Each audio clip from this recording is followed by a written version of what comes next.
एकादशी महात्म्य षोडश अध्याय। ओम नमो भगवते वासुदेवाय। नारायणं नमस्तुत्यं नरं चैवं नरोत्तमं देवीं सरस्वतीं व्यासं ततो जयमुदीरयेत्। मुखं करोति वाचालं पङ्गुं लङ्घयते गिरिं यत्कृपातहं वन्दे परमानन्दमाधवम्। निगमकल्पतरुगलितं फलं सुखमुखादं तद्रवसंयुक्तं पिबत भागवतं रसमालयं मुहुरहो रसिका भुवि भावुकाः। षोडशोऽध्याय। युधिष्ठिर उवाच। कहन्ति राजा युधिष्ठिर शुण हे प्रभु दामोदर। आषाढ़ शुक्ल एकादशी नामे की एति विधि मिशि। श्रीकृष्ण उवाच।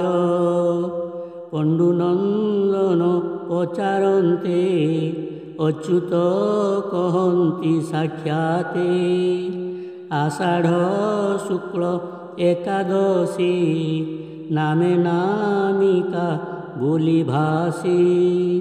से महापुण्य मोक्षदानी जे करे सर्व पापहानी।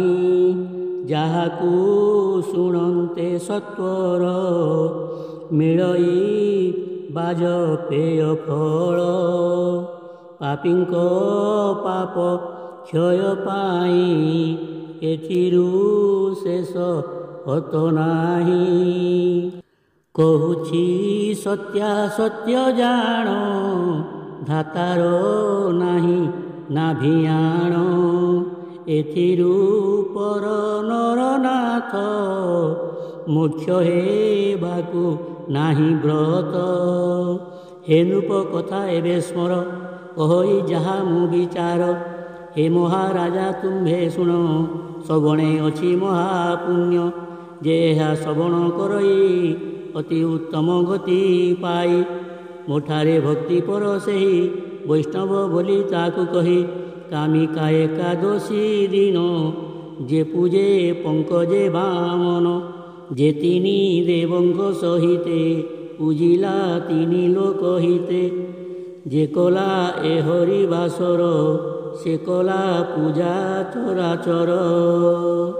युधिष्ठिर उवाच। हे कृष्ण पुरुष उत्तम संशय हेउअछि मन।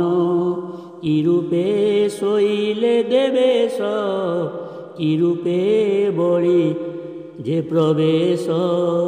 से काले भूमि जनमाने कि करुथिले अबाने।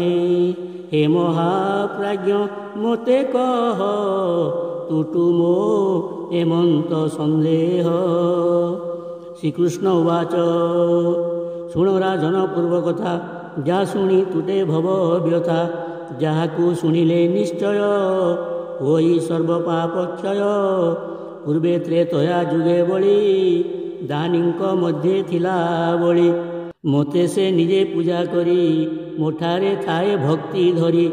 मु तार परम अयन यज्ञरे करे मो पूजन। यज्ञ बा अन्य धर्म मान परम भक्तिरे नियम। परम शुभकु विचारी देवराज्यकु स्तुति करी। चंद्र ही मते पूजा करे गुरुदेवता सहितरे। पंचम अवतार मुहि बामन विप्र रूप होई। मर्त्यराजन नाहा बळी ध्याने जाणिण मु जिणिली। केवल स्थान पादत्रय मागिली देई मु अभय। शुक्र बळी की निरोधिला कपट विष्णुए होइला। संकल्प सत्य वाक्य घेनी समर्पी देला से अवनी। तत्क्षणे धइली मु रूप जेहेला ब्रह्मांड स्वरूप। शुण मो रूप अवस्थान যা দেখি ত্রস্ত সর্বজন ভূলোকে পাদ ন্যাস কলি ভুবল করে জানু ভরি ক্ষণকে কলি কটি ন্যাস উদর মোহলোক বাস হৃদয় হেলা জন লোক কণ্ঠକୁ ଜାଣତ ପଲୋକ ସତ୍ୟଲୋକରେ ମୁଖ ମୋର ତଦୁର୍ଦ୍ଧେ ମସ୍ତକ ମୋହର ନକ୍ଷତ୍ର ସହ ଗ୍ରହ ଗଣେ ଇନ୍ଦ୍ର ସହିତେ ଦେବଗଣେ ଏମାନେ ସର୍ବେ ସ୍ତୁତି କଲେ ବେଦୋକ୍ତ ବିବିଧ ସୂତ୍ରରେ ବୋଳିକି କରେ ଧରି ମୁହିଁ ପାଦକେ ପୂର୍ଣ୍ଣ କଲି ମୋହି ଅନ୍ୟ ପାଦରେ ସ୍ୱର୍ଗ ବ୍ୟାପୀ ତୃତୀୟ ବଳି ଶିରେ ଚାପି ଦାନବ ମୋ ପଦ ଭରେଣ ରସାତଳକୁ ଗଲା ଜାଣ ଯୁଧିଷ୍ଠିର ଉବାଚ ଶୁଣିଏ ହେମନ୍ତ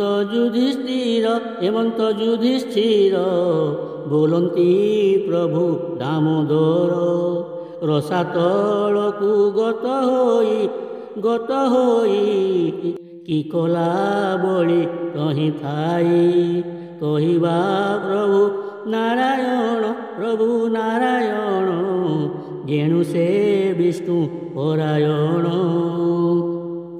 ଶ୍ରୀକୃଷ୍ଣ ଉବାଚ ବିନୟେ କଲା ବଳି ସ୍ତୁତି ତେଣୁ ପ୍ରସନ୍ନ ଯଦୁପତି ଅଭୟ ଦେଇ ତାହା ପୁରେ ରହିଲେ ଗଦାଧର କରେ ଆଷାଢ଼ ଶୁକ୍ଳ ଯେ କାମିକା ତହିଁତେ ମୋର ମୁହିଁ ଏକା ବଳିର ଆଶ୍ରୟ ହୋଇଛି ଅପରା ଶେଷ ପୃଷ୍ଠେ ଅଛି କ୍ଷୀର ସାଗର ମଧ୍ୟ ଦେଶେ ତହିଁରେ ମଣ୍ଡପ ବିଶେଷେ ତହିଁରେ ଶେଷର ଉପର ଶୋଇଲେ ପ୍ରଭୁ ଚକ୍ରଧର କାର୍ତ୍ତିକ ଶୁକ୍ଳ ଏକାଦଶୀ ଅବଧି କରିଦେବେ ଭାସି ଯେ ଯାହା କାର୍ଯ୍ୟ ଏବେ ଗଲେ ପ୍ରଭୁ ନିଦ୍ରାକୁ ଆଚରିଲେ ଶୟନୁ ଉତ୍ଥାପନ ଯାଏ ଯେ ଚତୁର୍ମାସ୍ୟା ବ୍ରତ ହୁଏ ପାଆନ୍ତି ସେ ପରମ ପଦ ସେ ସର୍ବ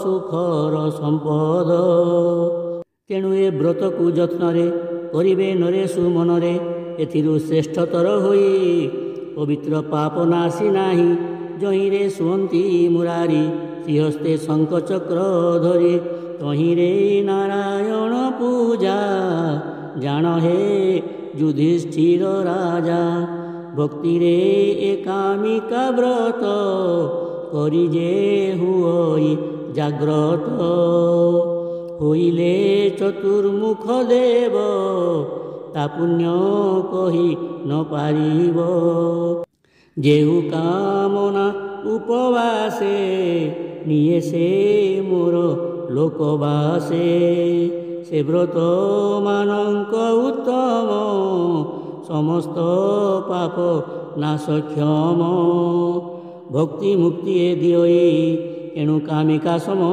ନାହିଁ ସ୍ୱାମୀ ଶୟନ ଅନ୍ନଦାନ ପଲାଶ ପତ୍ରରେ ଭୋଜନ ଏ ବ୍ରତ ନେଇ ଚତୁର୍ମାସ ମୋତେ କରଇ ପ୍ରୀତିବଶ ଶ୍ରାବଣ ସକାଳ ଭୋଜନ ଦଧିକି ଭାଦ୍ରେ ବିସର୍ଜନ ଆଶ୍ୱିନେ ଦୁଗ୍ଧ ତ୍ୟାଗ ହୋଇ କାର୍ତ୍ତିକେ ଦ୍ୱିବେଳ ନ ଖାଇ ବ୍ରହ୍ମଚର୍ଯ୍ୟକୁ ବରିନର ପାପ ପରମ ଗତି ସାର କରିଏ